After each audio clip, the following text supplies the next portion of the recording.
Hello everyone. इस slide में और आगे आने वाली स्लाइड में मैकियावेली के बारे में बात करेंगे। मैकियावेली कौन था, कौन से मेजर वर्क्स लिखे, क्या उसके मेजर कंसर्न्स थे, और किस प्रकार से जो प्रिंस और उसका रिपब्लिकनिज्म है उसको साथ में पढ़ा जा सकता है, और इसका जो भी क्रिटिसिज्म है, क्या वर्च्यू है, क्या फॉर्चूना है, इन सब चीज़ों के बारे में। तो ये जो इंट्रोडक्टरी स्लाइड है इसमें देखा जाए तो मैकियावेली जो है, he was born in 1469 in Florence, है ना। फ्लोरेंस जो है it was a major centre of Italian Renaissance. Italy के अंदर जो है इसका जन्म होता है। और फैमिली बैकग्राउंड की बात करें तो इसके his father was a lawyer and he was an ordinary जो है president of Florence. Now, as for the context, Italy was divided into, smaller, many smaller city states. पांच जो है, नेपल्स है, मिलान है, वेनिस है, फ्लोरेंस है, और वो पेपल स्टेट है। तो इनका नाम जो है मैकियावेली मेंशन करता है।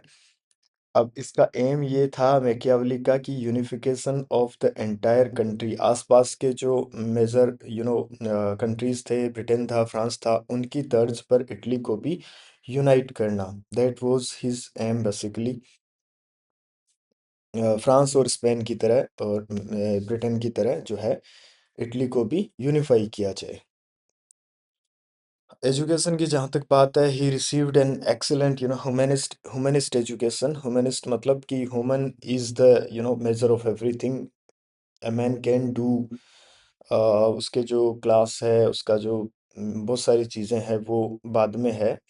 मतलब कि जैसे हमने मिडिवल में बात करते हैं ना कि मैन को जो है इर्रेशनल समझा जाता है, और कंजर्वेटिव्स जिस प्रकार से बात करते हैं कि वो खुद से जो है बहुत ज़्यादा डिसीजंस नहीं ले सकता है, कोई ना कोई अथॉरिटी उसको चाहिए ही होती है।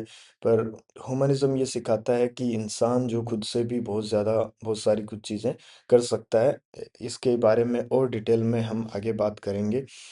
मैकियावेली का जहाँ तक डिस्पोजिशन की बात है, he was critic of earlier utopian schemes. जो entire tradition of political philosophy थी यूटोपियनिज्म पर बेस्ड जो थी,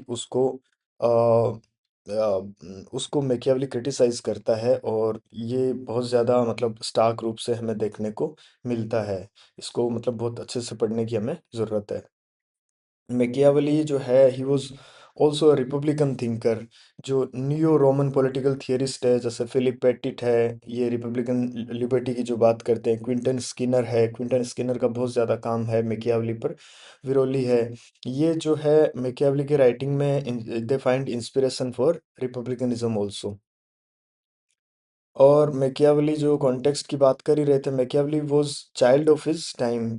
मैकियावेली का जो काम है it reflects all the major developments that were going on in that time. मतलब कि एक प्रकार से बहुत सारी चीज़ों की जो है, आपको पता है मॉडर्न जो दौर है, मॉडर्न जो युग है, उसकी यहाँ से शुरुआत होती है। तो ये इस प्रकार का जो टाइम था जहाँ पर मिडिवल एज जो है it was coming to an end and the modern age was about to start.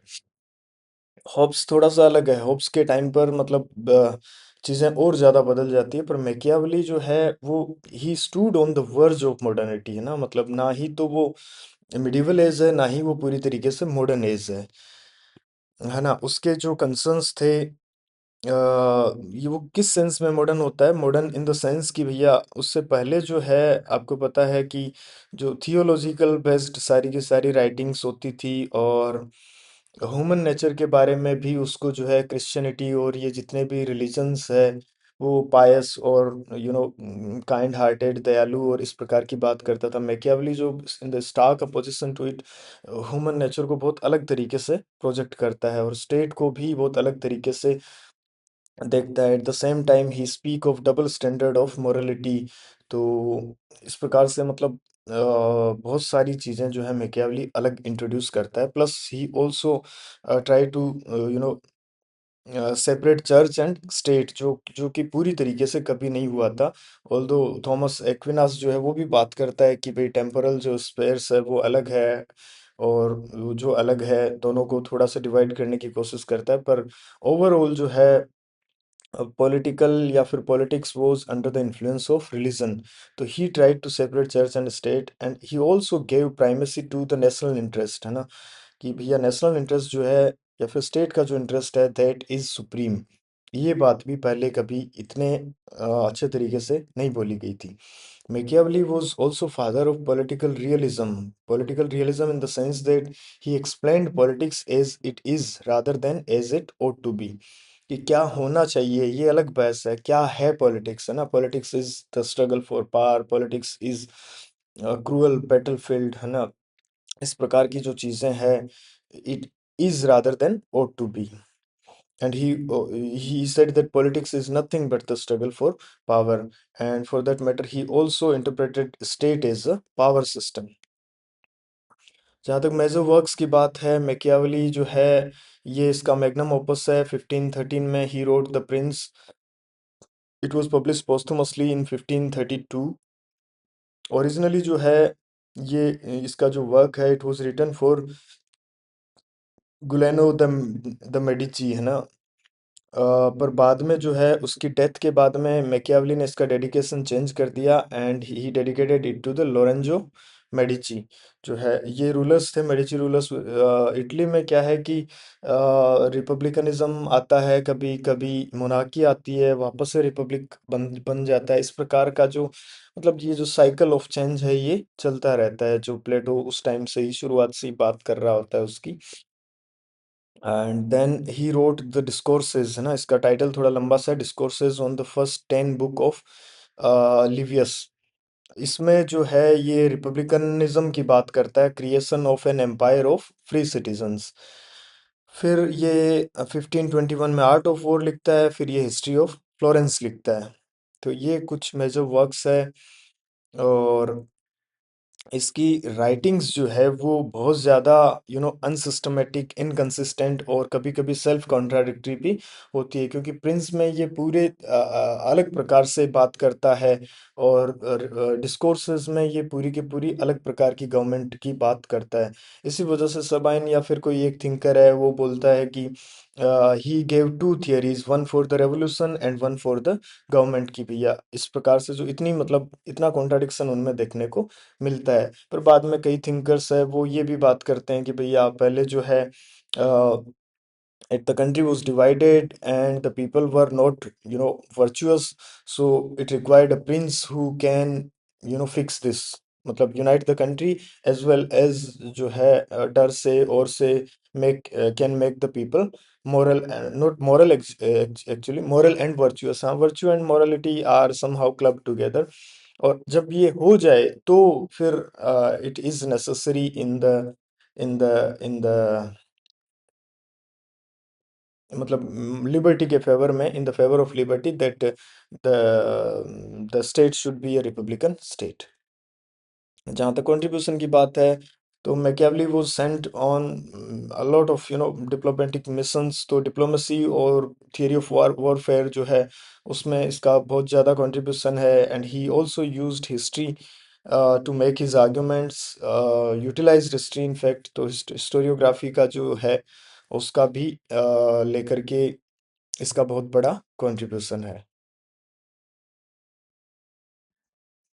अभी किसी भी थिंकर को समझने के लिए हमें जो है कॉन्टेक्स्ट को जानना बहुत ज़्यादा ज़रूरी है। जिस प्रकार से पॉलिटिकल थियरी में सबाइन जो है वो दो की टाइम पीरियड की बात करता है, उसी प्रकार से मतलब जब जब जो है पॉलिटिकल थियरी बहुत अच्छे से इवोल्व होती है, पॉलिटिकल थॉट बहुत अच्छे से इवोल्व होती है, there is not much difference between the two although there is.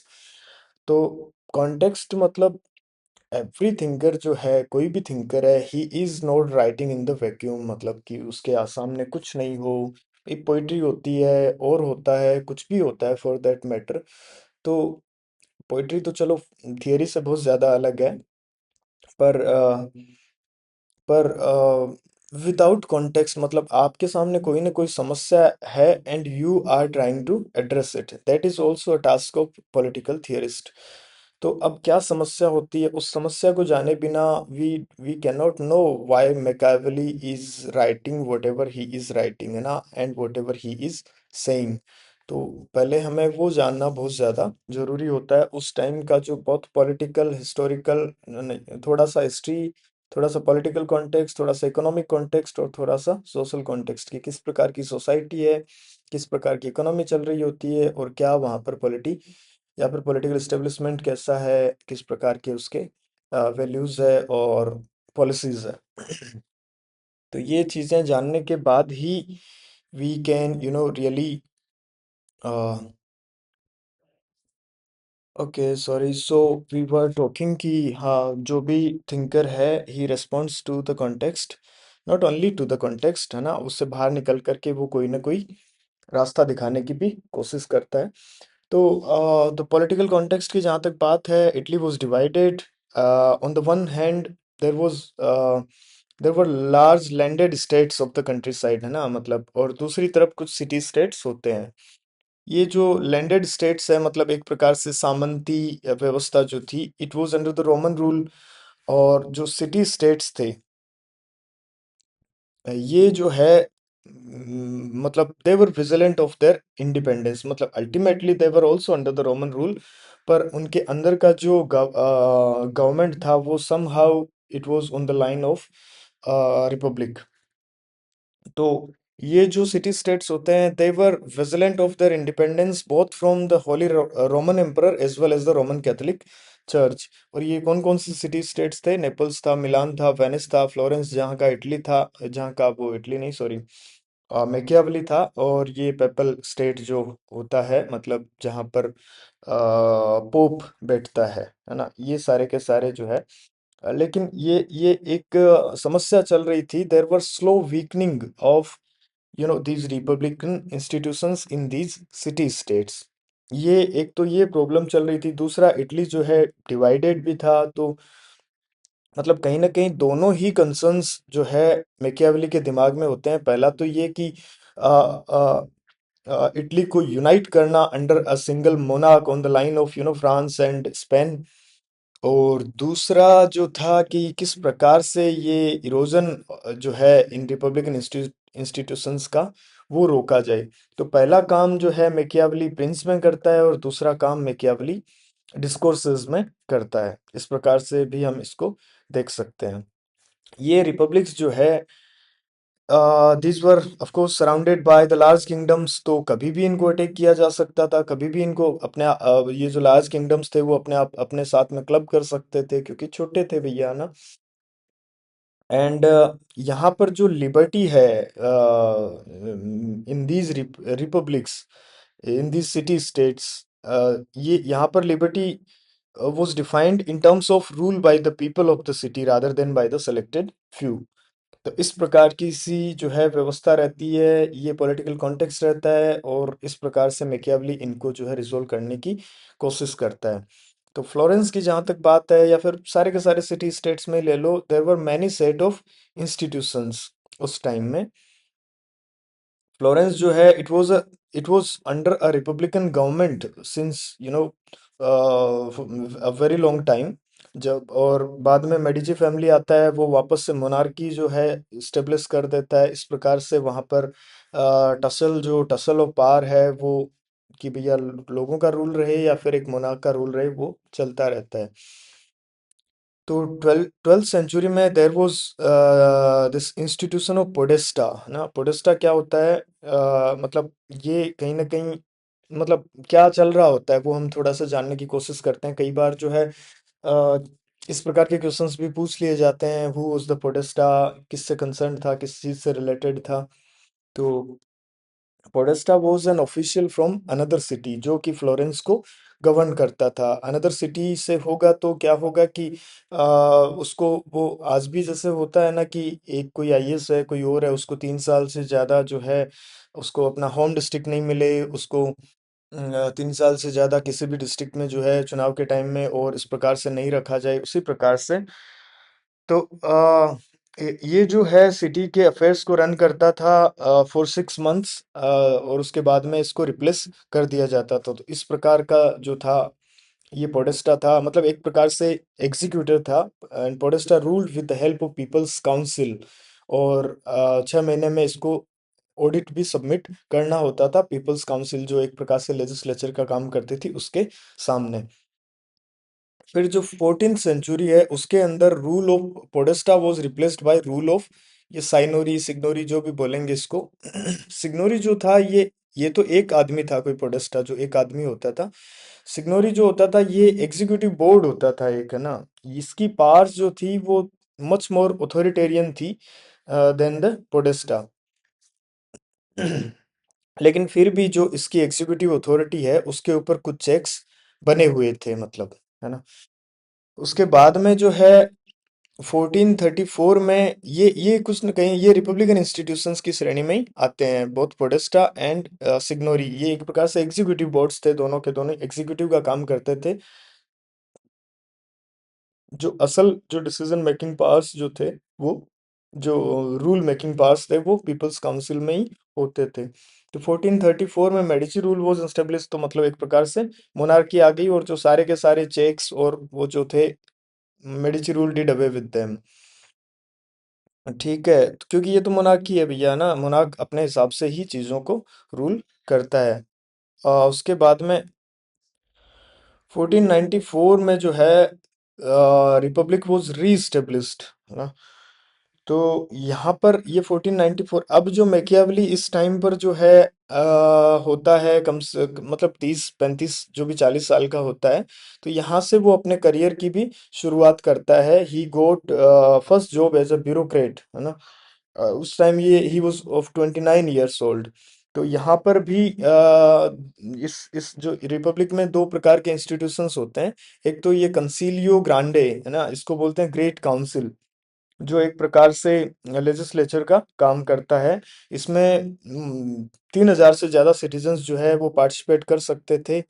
और ये जो लोग जो ये इलेक्शन में भी पार्टिसिपेट करते थे इसको चुनने के, है ना। ये जो चीफ एडमिनिस्ट्रेटर होता था सिटी का, जिसको गॉन फ्लोनेरे या जो कुछ भी जो है, ये इसको किस प्रकार से प्रोनाउंस किया जाएगा, I do not really no.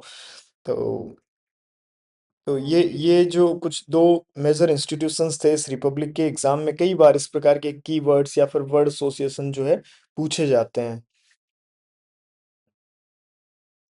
और फिर जो है 1490, ये एक प्रकार से ये जो सिटी का प्रिस्ट था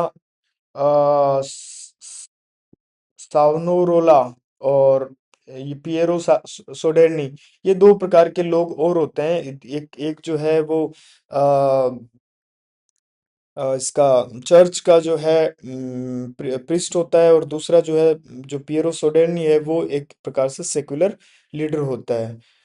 तो यहाँ पर मैकियावली जो है he was sent on various diplomatic missions, ये वो। फिर 1512 में हम देखते हैं वापस से फॉल ऑफ रिपब्लिक। 1494 में we see that republic was reestablished. उससे पहले 1434 में मेडिची रूल था, उसके बाद में 1512 में रिपब्लिक जो है फेल बैक। मेडिची जो है दे केम बैक टू पार। अब जो इन्होंने है मैकियावली को भी इम्प्रिजन कर लिया, और एक प्रकार से उसके करियर में उसका करियर जो है वो उसको भी खत्म कर दिया। तो अब इसके बाद में जो है मैकियावली जो है वो टेक्स्ट अपने लिखना शुरू करता है एक प्रकार से।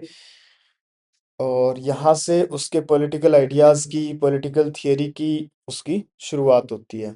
ये थोड़ा सा कॉन्टेक्स्ट है, मतलब कुछ कीवर्ड्स है वो आपको इनमें, पोडेस्टा कौन होता है, ये सिग्नोरी कौन होता है, मेडिची रूल कब आता है, वहाँ पर रिपब्लिक होता है, मतलब बहुत सारी चीज़ें याद करने की ज़रूरत नहीं है। दो तीन की वर्ड एसोसिएशन है, वो बस आपके ध्यान में रहे, इससे ज़्यादा और कॉन्टेक्स्ट आपके ध्यान में रहे, तो you will be able to solve all these questions. Thank you for watching.